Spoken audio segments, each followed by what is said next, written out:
Hello engineers, मैं शुभ और आज हम डिस्कस करने जा रहे हैं आईएएस कोड्स के बारे में। तो टॉप 25 आईएएस कोड्स के बारे में डिस्कस करेंगे which is required for every civil engineers. आपके पास उसका पीडीएफ होना बहुत ज़रूरी है एंड ये क्वेश्चंस इंटरव्यू में पूछे जाते हैं कि फॉर एग्जांपल कि आप क्यूब कास्टिंग कर रहे हैं तो क्यूब कास्टिंग किस आईएएस कोड के हिसाब से कर रहे हैं। सो चलिए स्टार्ट करते हैं। The first code is IS 456 2000। It is use for the plain and reinforced concrete के लिए हम लोग IS 456 यूज करते हैं। सो जो भी कंक्रीटिंग आप साइड पे कर रहे हैं उसमें बेसिक से बेसिक चीजें इस कोड में मेंशन है and this code should always be hands in for every civil site engineer. The second code is IS 800 2007। This code आपने पढ़ा भी होगा फोर्थ ईयर में जब हम स्ट्रक्चरल स्टील पढ़ते हैं। तो every design that we do is based on this IS 800 2007। Fillet weld हो गया, bolting हो गया, so all these things are mentioned in this code. Now the third code is IS 516. IS 516 method of test for strength of concrete. So ये लिखा है method of test for strength of concrete, लेकिन cube casting के लिए we all follow IS 516. ये बहुत ही frequently पूछा जाता है इंटरव्यूज में बिकॉज मोस्टली पीपल बोलते हैं कि क्यूब कास्टिंग किसके हिसाब से करते हैं तो 456 बोल देते हैं, but it is not true. The casting of cube is done as per IS 516 1959। The fourth is IS 1199 method of sampling analysis of concrete. So this code is for slump test. Slump test हम लोग इस code के हिसाब से करते हैं IS 1199 slump cone test to test the workability of the concrete. The fifth code is IS 2062. So hot rolled medium and high tensile structural steel. जब भी आप रेलवे कंस्ट्रक्शन देखोगे, फुट ओवर ब्रिजेस का हो गया, स्काई वॉक्स का हो गया, तो उसमें हम लोग स्ट्रक्चरल स्टील यूज करते हैं। तो specifications of structural steel are mentioned in IS 2062. Next code is IS 1786 2008. It is for high strength deformed steel bars and wires for concrete reinforcement. तो लिखा तो बहुत हाई फाई है, बट दिस कोड आप site पे हमेशा use करोगे जो कंक्रीट में रेनिफोर्समेंट लग रहा है, जो TMT बार्स लग रहे हैं। So all this information about the TMT bars, उस स्पेसिफिकेशंस के बारे में is mentioned in IS 1786.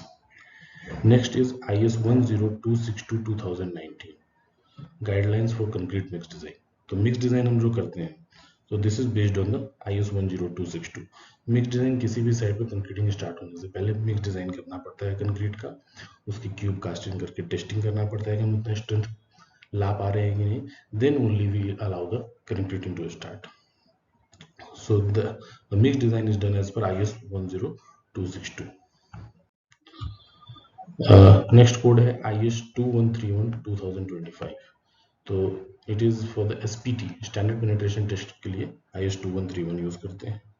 IS 1888 method of load test on soil, ये प्लेट लोड टेस्ट के लिए यूज करते हैं IS 1888. Next code is IS 2502। तो bending and fixing of bars of concrete reinforcement, BBS बनाने के लिए, बार बेंडिंग शेड्यूल बनाने के लिए IS 2502 यूज करते हैं। IS नेक्स्ट कोड है IS 1200 1992 method of measurement of building in civil engineering course. जब आपका साइट पे काम कंप्लीट हो गया and you have to do the payment of the contractor, then you have to take the measurement and enter this measurements in the measurement book. तो वो measurement किस ढंग से लिए जाए तो that is mentioned in IS 1200। बहुत important और कोड है ये और इंटरव्यूज में भी ये पूछा जाता है। Next is IS 2911 part 1। तो design and construction of pile foundation. Pile foundation अगर आप साइट पे कराने जा रहे हो तो इसको एक गीता की तरह याद कर लो, IS 2911 पार्ट 1 हमेशा आप इसको साथ में रखो, तभी आप पाइल फाउंडेशन करा सकते हो। इसके पार्ट 2 और पार्ट 3 भी है, लेकिन that are for timber piles. हम केवल कंक्रीट की बात कर रहे हैं तो कंक्रीट के लिए पाइल्स के लिए IS 2911 यूज करते हैं। एंड IS 2911 पार्ट 4 जब आपका पाइल हो गया तो उस पर लोड टेस्ट के लिए, चाहे वो रूटीन लोड टेस्ट हो चाहे वो इनिशियल लोड टेस्ट हो, तो उसके लिए हम IS 2911 पार्ट 4 यूज करते हैं। नाउ दिस कोड 14 and 15 ये दोनों में बहुत कन्फ्यूजन रहता है लोगों को कि विंड लोड के लिए और अर्थक्वेक लोड के लिए लोग बोलते हैं कि सेम कोड यूज करते हैं, बट ऐसा नहीं है। विंड लोड के लिए IS 875 पार्ट 3 यूज होता है और अर्थक्वेक लोड के लिए IS 1893 पार्ट 1 यूज होता है। So these two codes are frequently asked in the interviews. Next is SP7 2005. So this is the National Building Code of India. जो भी आप बिल्डिंग बना रहे हो उसके specifications are mentioned in SP7 2005. Next code is MORTH 2013. What is MORTH? Ministry of Road Transport and Highways. ये 2013 में एक कोड आया था और उसमें everything is mentioned about the construction of roads and highways. So it gives the specification for roads and bridges work.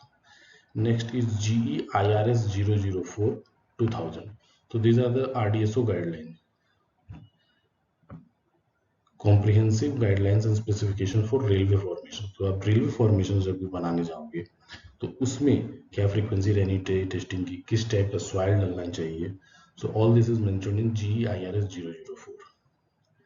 Next is IRS B1 2001.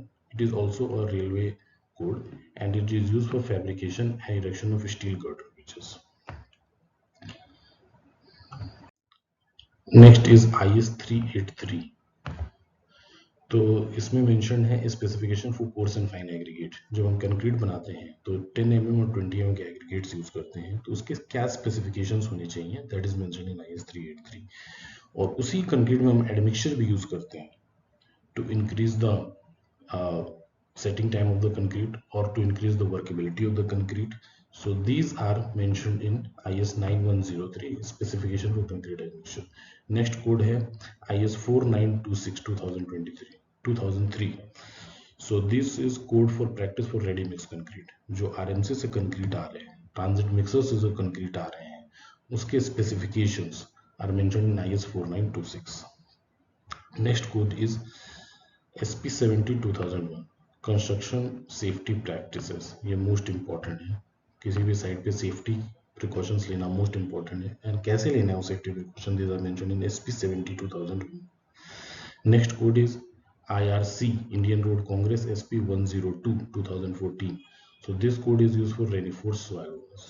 आपने देखा होगा जब रोड का कंस्ट्रक्शन कर रहे हैं, हाईवेज हैं, तो दोनों तरफ एक वॉल रहती है, तो वो जो वॉल रहती है उसको हम रेनिफोर्स सॉइल वॉल कहते हैं and the specification for the reinforce soil wall are mentioned in IRC SP 102 2014. Next code है आपका IS 2720. It is the very important code for the testing of soils. इसके 40 पार्ट है लेकिन हम 40 पार्ट स्टडी नहीं करेंगे, हम वो पार्ट स्टडी करेंगे जो फ्रीक्वेंटली यूज होते हैं. तो first is part 2 for water content determination. आप साइट पे टेस्टिंग करोगे, जब एम्बैंकमेंट का फील्ड राइट डेंसिटी टेस्ट करोगे तो आपको वाटर कंटेंट डिटरमाइन करना पड़ेगा.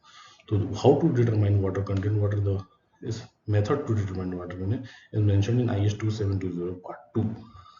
उस तरह से पार्ट 7 है, it is for water content dry density relation in case of light compaction, और पार्ट 8 जो है that is for the heavy compaction.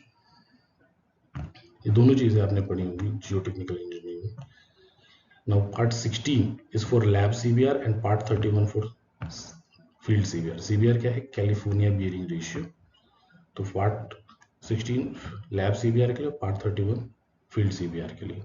Now next is IS 2720 part 28. Part 28 is for sand replacement method and part 29 is for core cutter method. Both these methods are for the field right density test. सो ये important IS codes थे. इसके अगर आपको PDF चाहिए तो आप मुझे comment section में बताएं, I will provide you the link. हालांकि ये चीज़ें गूगल पे भी अवेलेबल है, लेकिन एक साथ इनका PDF मेरे पास है. आपको चाहिए तो आप कमेंट सेक्शन में बताएं, I will give you the link. Thank you for watching this video. Do like, share and subscribe and give a comment that which video or which topic you want to see in my next video.